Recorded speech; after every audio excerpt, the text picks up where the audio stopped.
Kakabsat, andito po tayo sa Tayo. Ayan.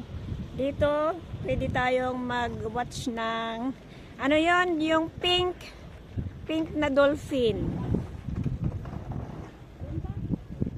Ayan, ang view dito sa Tayo. Dito pwedeng mag-hire ng boat. Manood ka ng fishing boat. Asaan yung mga cultured fish, di ba? hindi. Asaan yung ano yung ano nang manood ka ng ano yung dolphin? Saan banda? Sa bagay, no, kapalaran. Dito kakabsat yung ano daungan ng boat doon ka maghintay ng boat para mag-watch ka ng dolphin. Pink dolphin. Ayan. Ano din ito? Namasyal din ang mga to. Yes, namasyal yan. Yan ang pumupunta nga dun sa gitna. Ang mga ito maliliit na boat? Ay, Ay, oo, maalala ko. ganyan lang, maliit lang yun. Napunta ako lang kasi noon nung first na apak ko dito sa Hong Kong. Ayan. O dito ang kanilang ano.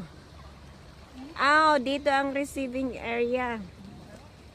Ayan, maraming nakapila dyan. Papunta sila. Sila yung susunod batch.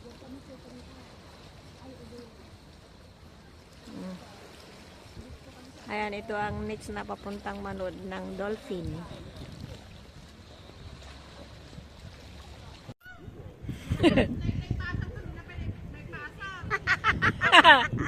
Dito ang sarap pumunta, mamasyal dito sa Tayo. Yan, makikita natin yung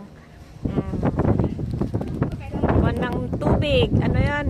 Anong tawag dito sa kwan ng tubig na yan? Tsaka kailangan lumapot ng masarap. Tapos maganda ang pollution. Ayan, mahaba-habang bridge. Ay pwedeng mag-bike dito. Ayan. Haba-haba din yung bridge nila. Magandang mamasyal talaga. Tapos papunta ng bundok. Punta ka dyan sa bundok. Ayan, ang bundok ng Tayo. Talagang nature na nature. Aside from nature, nature from the forest and nature from the sea. Yan. Kakabsat, andito tayo sa Tayo, part of Hong Kong ng New Territory area. Ang gagaling po ang kanilang teknolohiya. Ayan, dito po sa banda dyan.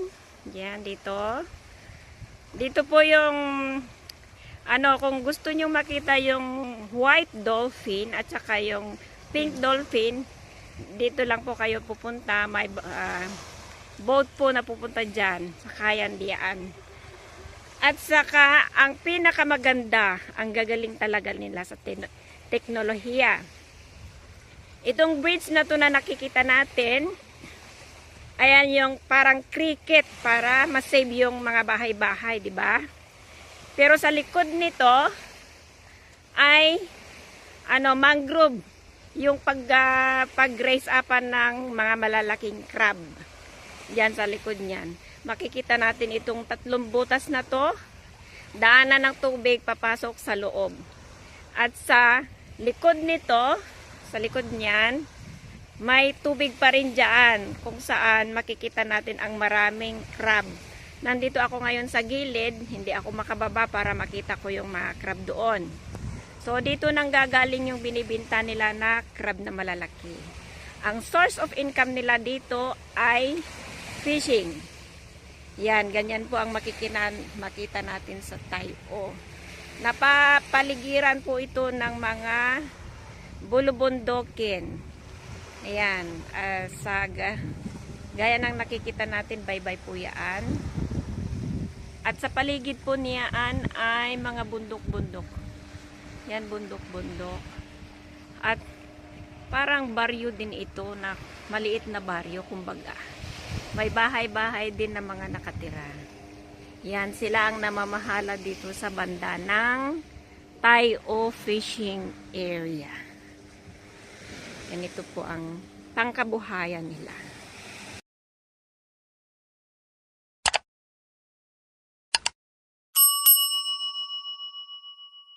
yung boat na yon, yun yung mamasyal papunta magtingin ng dolphin.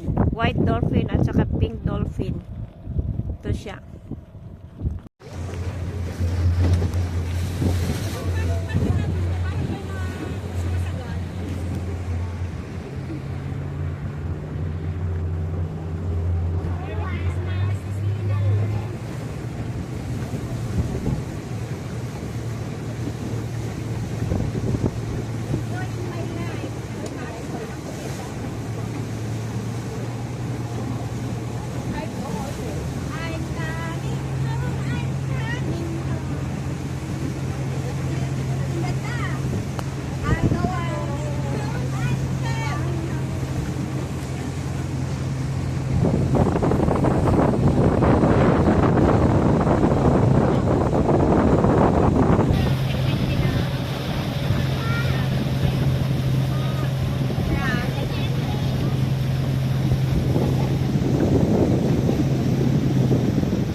I am not happy I didn't see the dolphin.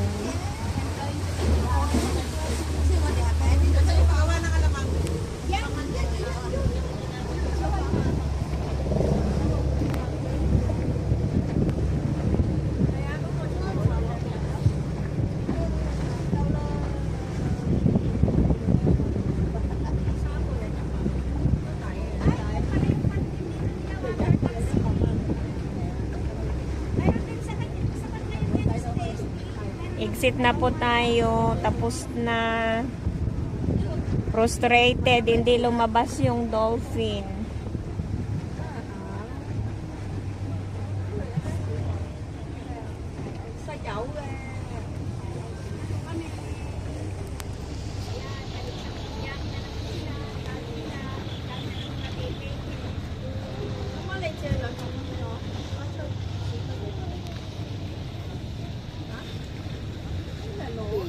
Ate Rosa, di box mo na datan eh.